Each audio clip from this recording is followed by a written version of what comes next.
Hello दोस्तों, नमस्कार। Welcome आपका मेरे यूट्यूब चैनल पे। दोस्तों, हम भक्ति काल की सीरीज चालू है हमारी, जो ये सेकंड पार्ट है भक्ति काल की सीरीज का दूसरा पार्ट है, जिसमें हम पढ़ेंगे सूफी शाखा के बारे में, जिसे प्रेम मार्ग की शाखा भी कहा जाता है और सूफी शाखा भी कहा जाता है। ये निर्गुण धारा का पढ़ेंगे हम सेकंड पार्ट। हमने आपको बताया था, जैसे निर्गुण निर्गुण धारा में निर्गुण और सगुण धारा बताई थी भक्ति काल के दो पार्ट।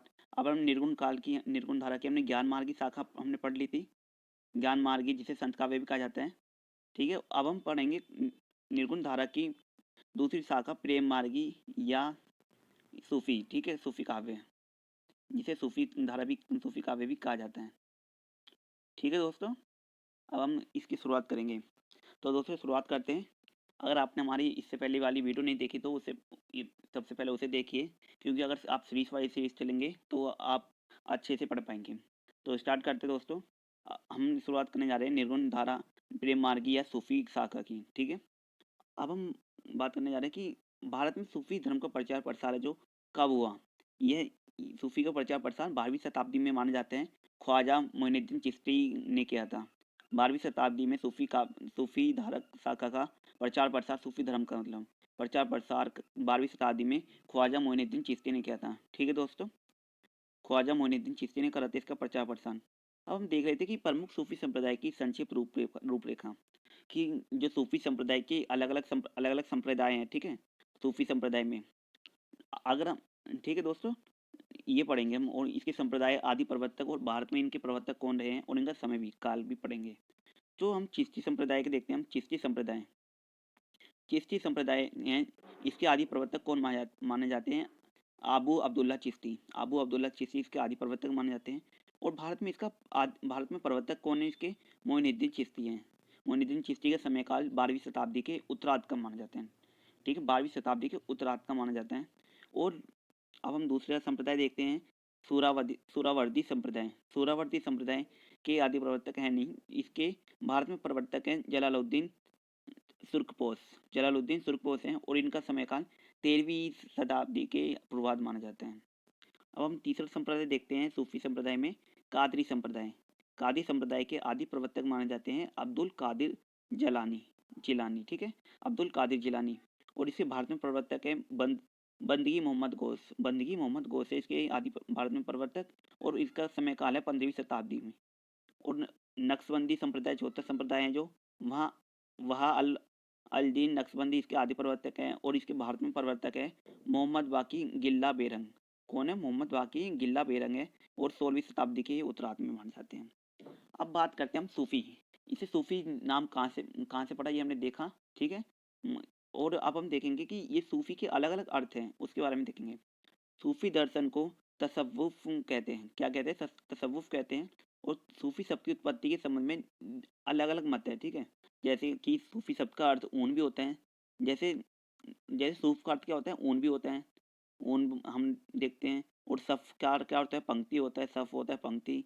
सूफा क्या होता है? सूफा मतलब चबूतरा होता है, चबूतरा। ठीक है, सोफिया माने विद्या।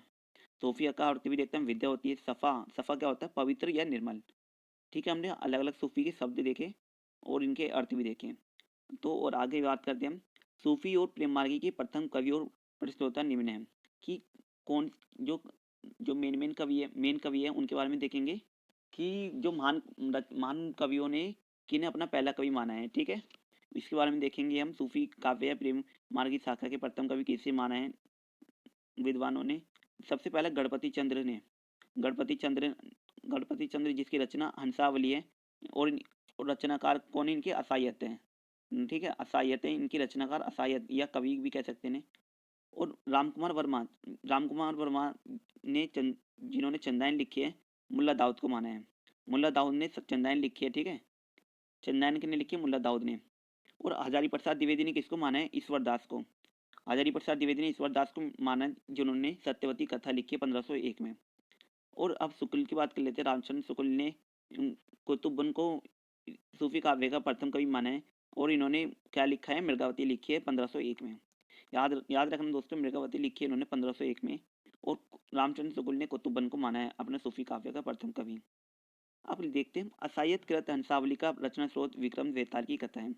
जो असायत कृत हंसावली है, इसका इसकी जो रचना स्रोत है विक्रम बेताल की कथा है, ठीक है, हंसावली का रचना स्रोत। और इसमें पाटन की राजकुमारी हंसावली की कहानी है। पाटन की राजकुमारी हंसावली की कहानी है। अब देखते हैं राजकुमार वर्मा ने मुल्ला दाऊद को अपने इतिहास ग्रंथ में संधि काल के अंतर्गत रखा है।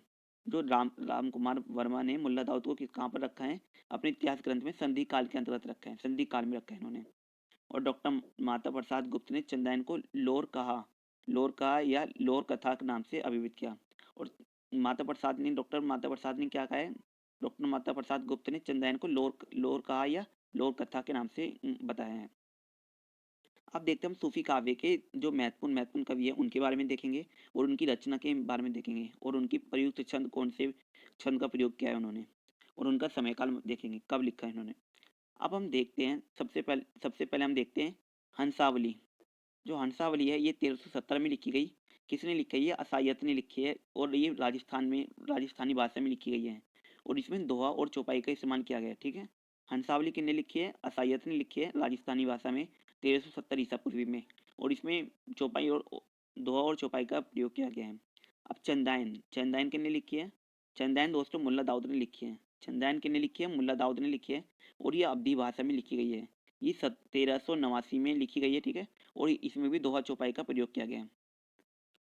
और हम देखते हैं लखमसेन पद्मावती। लखमसेन पद्मावती है, इन्होंने लखमसेन पद्मावती किसने लिखी है, दामोदर कवि ने।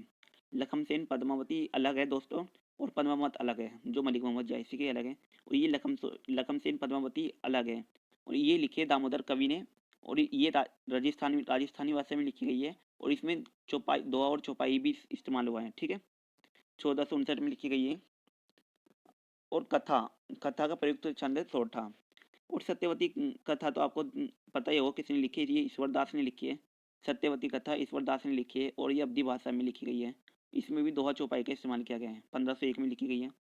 अब मृगावती भी हमने देखा था, मृगावती कुतुब्बन ने लिखी है। किसने लिखी है, कुतुब्बन ने, और इसमें अवधी भाषा का इस्तेमाल किया गया है, और इसमें दोहा चौपाई का इस्तेमाल किया गया है इसमें भी। आप देखेंगे कि सूफी काव्य में अधिकतर दोहा चौपाई का इस्तेमाल किया गया है, ठीक है दोस्तों। अब देखते हैं हम माधवानल कामकंदला ने 1527 में गणपति जो कवि है, इन्होंने राजस्थानी भाषा में लिखा है माधवानल कामकंदला। सिर्फ दोहा छंद प्रयुक्त है, इसमें खाली दोहा है छंद प्रयुक्त है, ठीक है।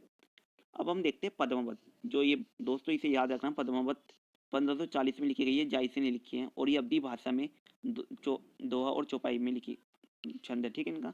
और मधुमालती किसने लिखी है, मधुमालती लिखी है मंझन ने, 1545 में लिखी है, अवधी भाषा में लिखी गई है मधुमालती, और दोहा चौपाई में लिखी गई है। पद्मावत की भाषा कौन सी रही है, जायसी की अवधि रही है, और मधुमालती की अवधि रही है, जो मंचन ने लिखी है मधुमालती। अब देखते हैं हम माधवानल